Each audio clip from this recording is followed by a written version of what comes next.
Selamat malam, selamat bertemu di channel RNTV. Malam ini kita untuk mendengarkan sebagian dari firman Tuhan. Mari kita buka dari 1 Korintus 7 ayat 5 sampai 8. Biar Alkitab ini terbuka. Sebelum kita membacanya, mari kita bersatu dalam doa. Bapa yang ada dalam kerajaan surga, kami datang kepadamu merendahkan diri, mengucap syukur untuk hari ini ya Bapak. Engkau begitu menyertai kami, begitu mengasihi kami, sehingga ya Bapak Engkau selalu berikan kami kesehatan dan kesempatan. Dan pada malam hari ini ya Bapak, kami akan merenungkan sebagian dari firman-Mu. Berikan hikmat kepada hamba sehingga hamba dapat menyampaikannya dengan baik dan benar, sehingga ya Bapak berguna bagi saudara-saudara dalam iman dan mereka dapat mengerti dan memahaminya. Berfirmanlah ya Bapak, kami anak-anak-Mu siap mendengar. Amin. Mari kita buka 1 Korintus 7 ayat 5 sampai 8 yang judulnya hari ini pernikahan dan hidup tanpa pasangan. 7. Mari kita baca bersama. Janganlah 1 Korintus 7 ya, ayat 5 sampai 8. Janganlah kamu saling menjauhi kecuali dengan persetujuan bersama untuk sementara waktu, supaya kamu dapat mendapat kesempatan untuk berdoa. Sesudah itu hendaklah kamu kembali hidup bersama-sama, supaya iblis jangan menggodai kamu, karena kamu tidak tahan bertara. Hal ini kukatakan kepadamu sebagai kelonggaran, bukan sebagai perintah. Namun demikian alangkah baiknya kalau semua orang seperti aku, tetapi setiap orang menerima dari Allah karunia-Nya yang khas, yang seorang karunia ini, yang lain karunia itu.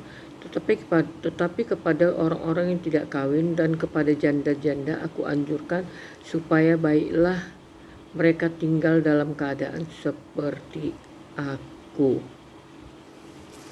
Itulah bunyi dari ayat ini. Saudaraku yang terkasih dalam Tuhan, maksud dari ayat 5 ialah kita sebagai suami istri, kita disatukan dalam ikatan perkawinan dan perjanjian dari Tuhan. Janji perkawinan tentu kita sebagai umat Kristen mengetahui, yaitu apa yang telah kusatukan tidak dapat dipisahkan oleh manusia selain oleh kematian.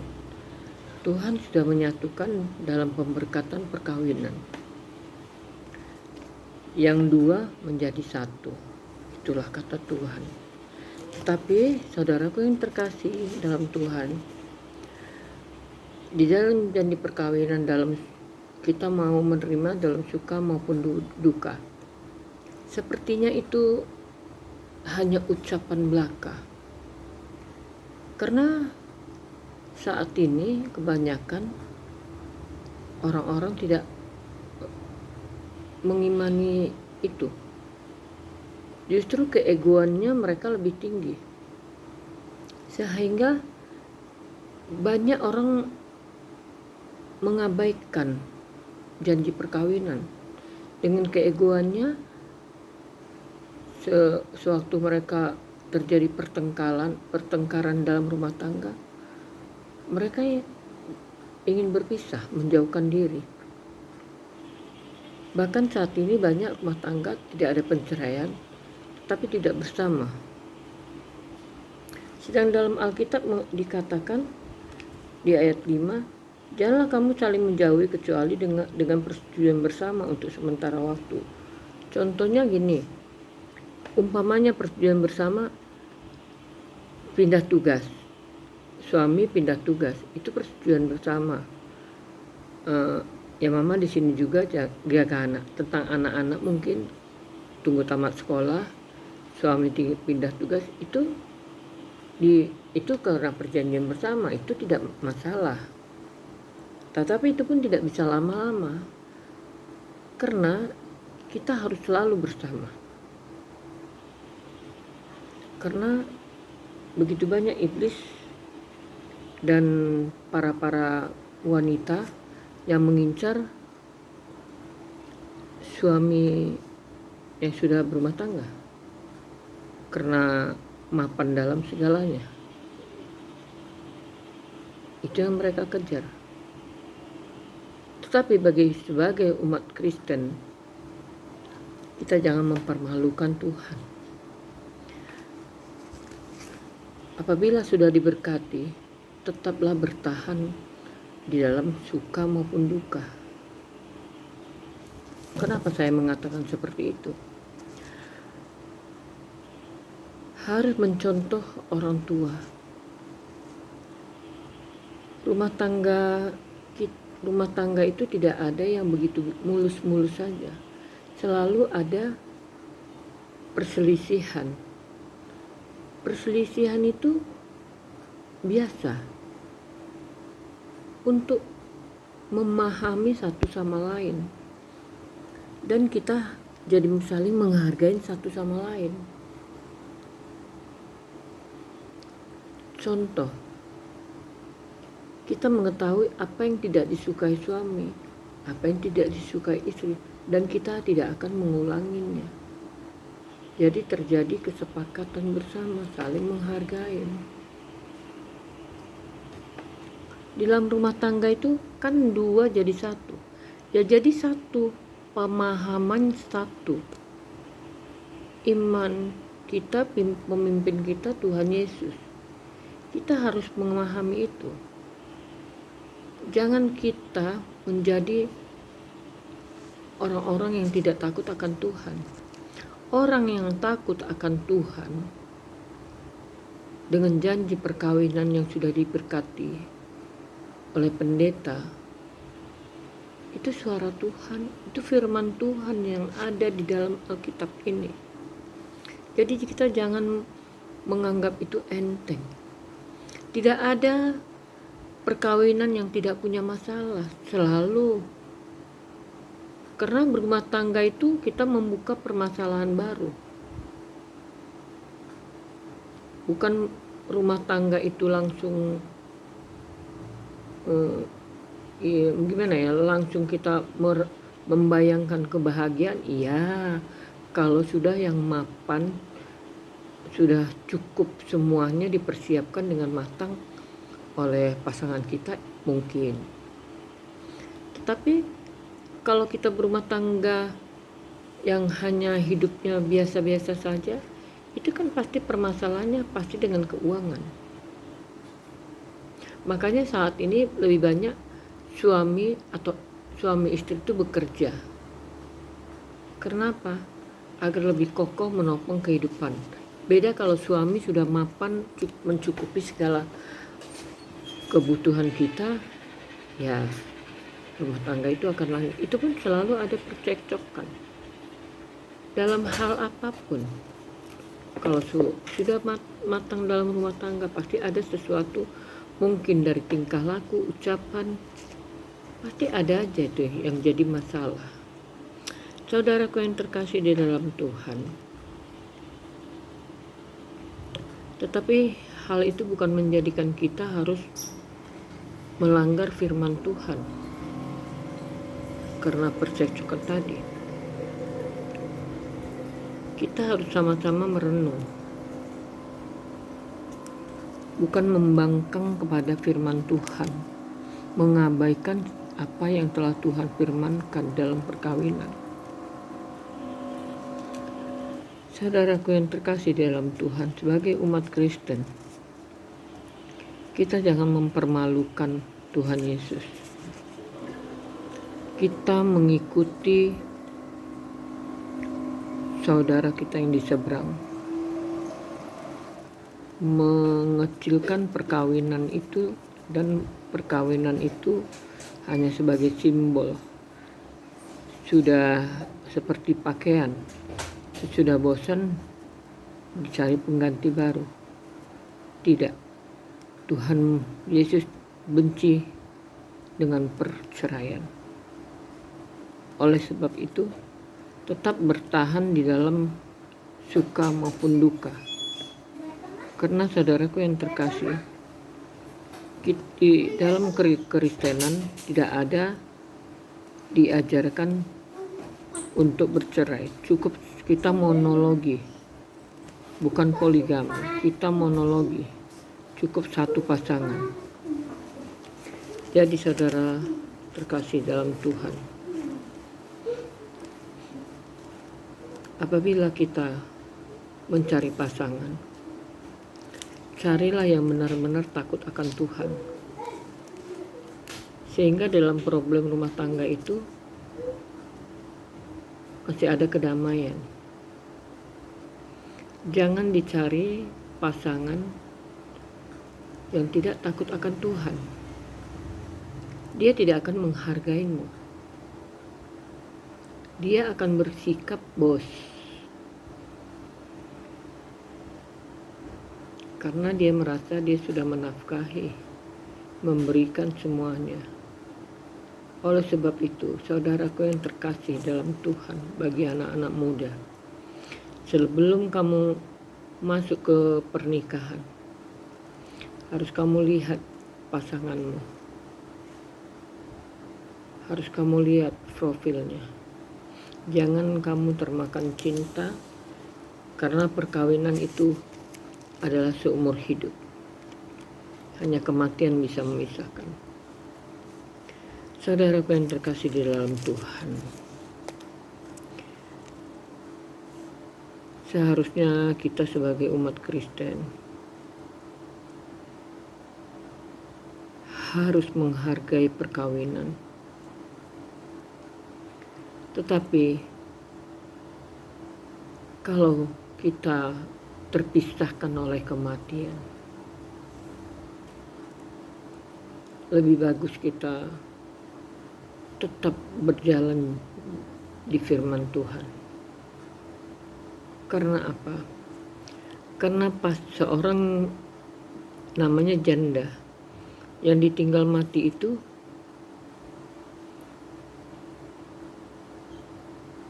pasti terlalu banyak godaan. Kadang ada janda yang cemar. Tapi kalau kita benar-benar yang ditinggal suami oleh kematian, kita harus lebih dekat kepada Tuhan. Jangan takut. Bukan berarti kalau kita itu janda, kita tidak ada nafkah lagi, kita tidak dicukupkan oleh Tuhan. Tuhan itu ajaib. Dia akan memberikan 2 kali lipat, tidak seperti yang kita pikirkan. Kita hanya berucap, akan mengucap takjub. Wow Tuhan. Hanya itu. Tidak ada orang yang janda, anak-anaknya itu putus sekolah. Tetapi kebanyakan, kalau di dalam Kristen, anak-anak Tuhan pelihara. Tuhan selalu limpahkan 2 kali lipat berkat rezeki. Tapi di ayat 8, orang-orang yang tidak kawin atau janda-janda aku anjurkan supaya baiklah mereka tinggal dalam seperti aku. Seperti aku, maksud Tuhan ya seperti aku, tetap kudus. Jangan janda kita berbuat yang tidak baik, tetap kita hidup kudus. Begitu juga kalau ada pilihan tidak kawin. Karena apa? Karena kawin itu adalah pilihan.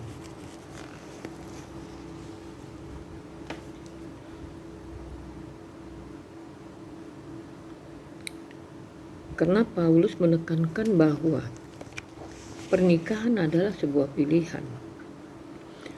atau tidak semua orang dipanggil untuk menikah. Tuhan juga menekankan bahwa kehidupan tanpa pasangan dapat memberikan kesempatan kita untuk melayani Tuhan. Kita bisa lihat biarawati, itu mereka tidak mau menikah karena itu pilihan mereka untuk melayani Tuhan.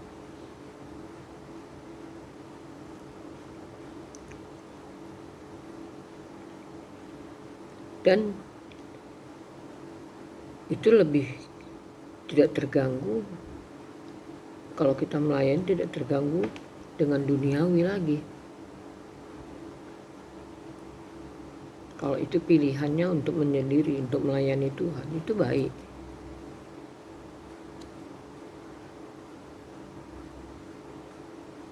Tetapi Paulus juga menekankan bahwa pernikahan adalah sebuah karunia dari Tuhan. Dan pasangan suami istri memiliki hak untuk memenuhi kebutuhan satu sama lain. Untuk teman curhat, untuk menata masa depan, melahirkan anak-anak yang baik, yang takut akan Tuhan. Rumah tangga itu tidak dilarang Tuhan, itu kan pilihan. Cuman hanya kalau sekarang ini kebanyakan hanya dituntut oleh usia atau dituntut karena umur sudah, ya tadi karena usia, karena pertanyaan orang. Kan perkawinan itu pilihan, itu hak asasi manusia. Kalau mendapatkan pasangan yang benar-benar dari Tuhan, kenapa tidak untuk bersatu di dalam pemberkatan perkawinan? Tapi kalau tidak pun, ya tidak apa. Kan Rasul Paulus mengatakan untuk melayani Tuhan. Bisa. Jadi sebagai orang Kristen kita harus memahami bahwa pernikahan dan kehidupan tanpa pasangan adalah dua pilihan yang berbeda. Dan keduanya itu memiliki kelebihan dan kekurangan. Kita harus memahami bahwa keputusan menikah adalah pilihan. Apakah sudah siap untuk menikah? Harus dilihat dari kemapanannya.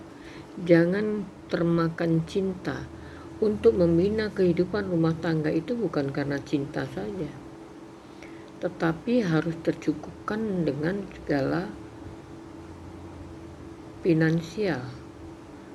Kalaupun setidaknya ada yang untuk kehidupan kita. Jangan pengangguran yang kamu pilih. Istri tidak bekerja, suami tidak bekerja, terus makan apa? Jangan kita menyusahkan orang tua jadinya. Pernikahan itu kan sudah harus kita pahami. Kita harus siap, kan kita harus melepas dari orang tua. Jadi kita harus dewasa. Berumah tangga itu suami sebagai pemimpin, istri sebagai ibu rumah tangga. Harus bersama-sama menata kehidupan berumah tangga yang kuat, yang benar-benar dari Tuhan, sehingga nama Tuhan tidak dipermalukan. Saya berumah tangga sudah 40 tahun 81 tanggal 10 bulan 7, berarti sudah 44 tahun. Itu bukan mulus-mulus saja, penuh pencobaan, pergumulan, kekurangan keuangan, semua saya jalani. Pertengkaran, ya biasa suami istri. Keinginan berpisah kalau lagi marah. Tapi itu tidak saya lakukan. Ya sudah, dijalani, nanti baikan, dijalani. Saya tidak terasa sudah 44 tahun berumah tangga. Kenapa kita yang zaman apa namanya, Gen Z ini, kenapa tidak bisa? Karena berganti pasangan juga itu dimurkai Tuhan dan tidak jadi solusi. Seperti Pak Ahok, itu urusan dia sama Tuhan. Yang penting kita harus lihat di firman Tuhan. Apa yang telah disatukan oleh Tuhan tidak dapat dipisahkan oleh manusia selain kematian. Udah jelas kan? Kalau banyak orang sekarang, kita umat Kristen, banyak melanggar firman Tuhan.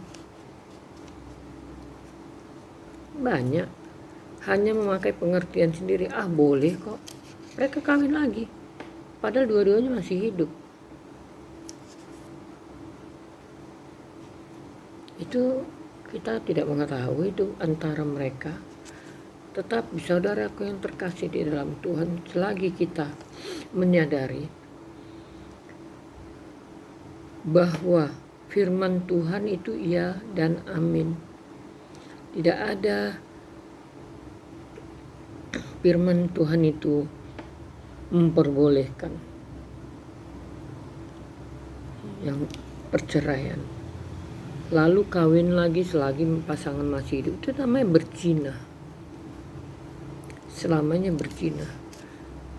Lain kalau memang suami kita atau istri kita pergi meninggalkan kita, kembali dipanggil ke Bapa di surga, itu bisa, itu no problem. Karena di firman Tuhan mengatakan seperti itu. Selain oleh kematian, itu tidak mengapa. Tetapi jangan kamu pakai ukuran kamu sendiri bahwa kamu sudah tidak menyukai suami atau istri, terus kamu kawin lagi. Tidak bisa.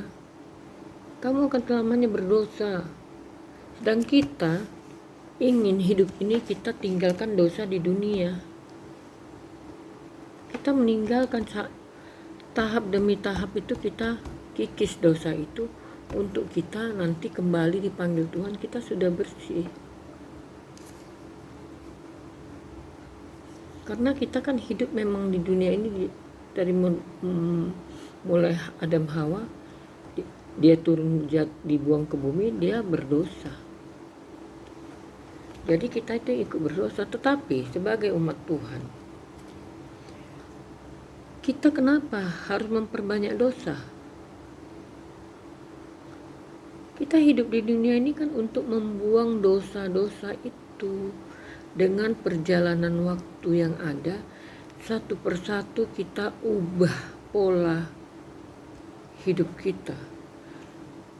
Kenapa perkawinan saat ini begitu banyak perceraian di anak-anak muda? Di umat Kristen kita juga. Kenapa harus ada perceraian? Kenapa tidak dasar firman Tuhan ini tidak ada di kehidupan rumah tangga? Saudaraku yang terkasih di dalam Tuhan, engkau dibenci sama Tuhan. Di dalam rumah tangga itu tetap biasa, hal yang biasa. Perselisihan jangan dianggap luar biasa. Kasihani Tuhan itu.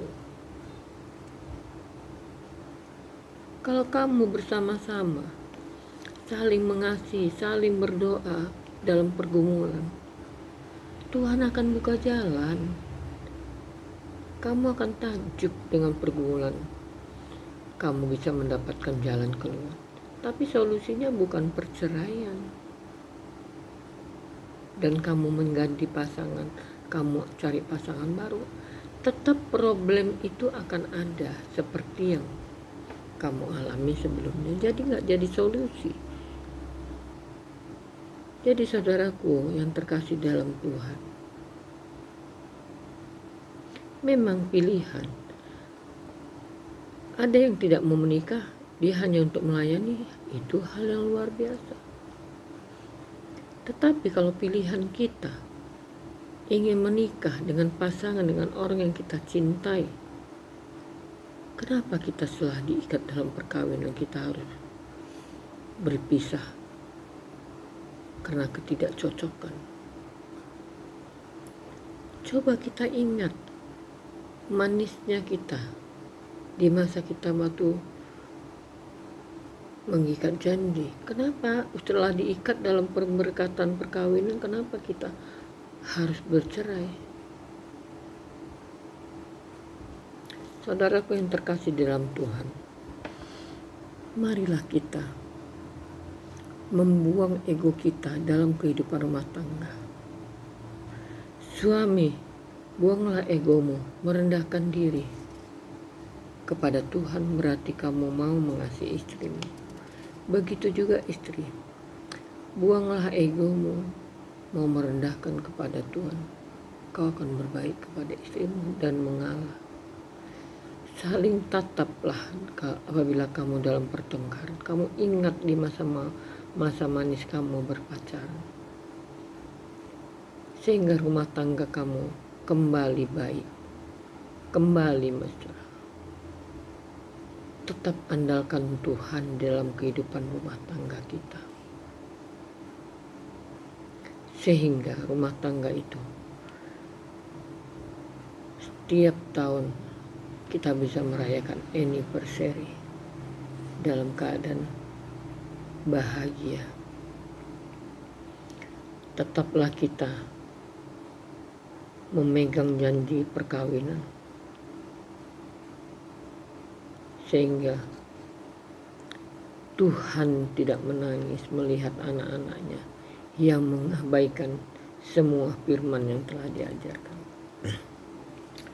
Saudaraku yang terkasih dalam Tuhan, kita tetap berpegang teguh kepada firman. Kita harus menghargai firman Tuhan. Dasar perkawinan kita harus kita tetap berpegang pada janji firman Tuhan. Dan dasar itu harus kita masuki dalam kehidupan rumah tangga kita, sehingga kita mempunyai rumah tangga yang langgeng sampai maut memisahkan. Senantiasa saudara yang terkasih dalam Tuhan mempunyai kehidupan rumah tangga yang tetap harmonis dan tetap mengandalkan Tuhan, tetap menyertakan Tuhan dalam kehidupan rumah tanggamu. Yakinlah rumah tangga kamu akan selalu bahagia, penuh kedamaian dan penuh cinta kasih yang selalu tumbuh dari hari lepas hari, sehingga kamu akan melahirkan anak-anak yang akan berbuah dengan baik dan menjadi pelayan Tuhan. Senantiasa kita umat Kristen yang di zaman Z ini tetap menghargai perkawinan, agar Tuhan tidak murka kepadamu. Tetap monogami, satu pilihan selamanya sampai maut memisahkan. Senantiasa firman ini dapat dimengerti dan dapat dipahami, dan selalu jadi pedoman dalam kita menjalani kehidupan rumah tangga. Senantiasa saudaraku terkasih dalam Tuhan, rumah tangga diberkati Tuhan dan selalu bahagia dan sukacita. Amin. Untuk mengakhiri firman ini, mari kita bersatu dalam doa. Bapa yang ada dalam kerajaan surga, terima kasih ya Bapa. Kami telah mendengarkan sebagian firman-Mu, agar kami ya Bapa menjadikan pernikahan kami benar-benar tetap pernikahan yang Engkau berkati, dan kami selalu menghargai pernikahan ini, agar kami tidak melanggar semua janji firman-Mu dalam pemberkatan perkawinan, sehingga kami selalu memegang teguh ya Bapa. Berkati kehidupan rumah tangga kami ya Bapa. Juga orang-orang yang punya pilihan tidak menikah, mereka ingin melayani-Mu, juga Engkau berkati, sehingga ya Bapa, firman-Mu dapat diterima orang yang dalam kegelapan, sehingga begitu banyak yang terpanggil ya Bapa untuk datang kepadamu. Dalam pergumulan rumah tangga, di dalam keuangan, Kau berikan jalan keluar ya Bapa, sehingga ya Bapa, mereka yang kekurangan dapat tercukupkan. Di dalam kesakitan, Kau jamah bagian mereka yang sakit, Engkau pulihkan, sehingga dapat pulih ya Bapa. Dan mereka ya Bapa datang kepadamu untuk mengucap syukur, karena Kau begitu baik dan besar kuasa-Mu. Bapa dalam surga, Engkau telah mengajarkan kami juga ya Bapa doa Bapa kami. Oleh sebab itu kami akan mengucapkannya. Bapa yang ada dalam kerajaan surga, terima kasih ya Bapa. Kuduskanlah nama-Mu, datanglah kerajaan-Mu, jadilah kehendak-Mu di bumi seperti di surga. Berikanlah kami pada hari ini makanan kami yang secukupnya, dan ampunkanlah kesalahan kami seperti kami juga mengampuni orang bersalah kepada kami. Dan jangan membawa kami dalam pencobaan, tetapi lepaskanlah kami daripada yang jahat. Karena Engkau yang punya kerajaan dan kuasa dan kemuliaan sampai selama-lamanya. Amin, amin, amin. Selamat beristirahat. Tuhan Yesus memberkati.